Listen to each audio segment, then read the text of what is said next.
আসসালামু আলাইকুম। আমি ফারহানা সবসময়ের মতন সহজ রেসিপি নিয়ে আজ আপনাদের সামনে উপস্থিত হয়েছি। ছোট বড় সবাই অনায়াসে এই রেসিপিটি পছন্দ করবে। অতিথি আপ্যায়নেও চাইলে এই রেসিপিটি আপনি পরিবেশন করতে পারেন। ঘরোয়াভাবে তৈরি সহজ এবং মজাদার অরেঞ্জ জ্যামের রেসিপিটি আজকে আপনাদের সাথে শেয়ার করব। আশা করছি সম্পূর্ণ ভিডিওটি দেখবেন। এখানে আমি জ্যাম তৈরির জন্য 4টি মাল্টা ব্যবহার করেছি। চাইলে আপনারা এখানে কমলা ব্যবহার করতে পারেন। মাল্টার রসগুলো প্রায় 500 ml এর মতন হয়েছে। এখন মাল্টার রসগুলোকে একটি পাত্রে ঢেলে নেব। অবশ্যই খেয়াল করবেন যাতে মাল্টার ভেতরে কোনো ধরনের মাল্টার আঁশ না থাকে। তারপর 3 টেবিল চামচ পরিমাণ চিনি এখানে ব্যবহার করব। আমার মাল্টাটা একটু মিষ্টি ছিল, তাই এখানে আমি চিনির পরিমাণটা কম দিয়েছি।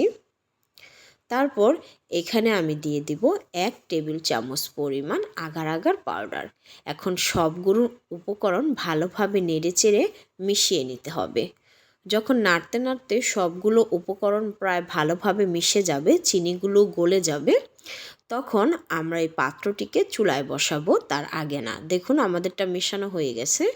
এখন আমরা চুলায় ধিমি আঁচে প্রায় 5 থেকে 10 মিনিটের মতন এটাকে জাল করে নেব।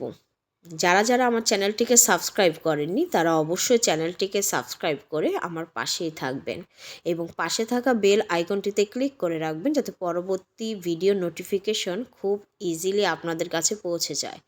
দেখুন 10 মিনিটের মতন জাল করার পর কিছুটা এরকম থিকনেস চলে এসেছে সেই রসগুলো জাল দিতে দিতে।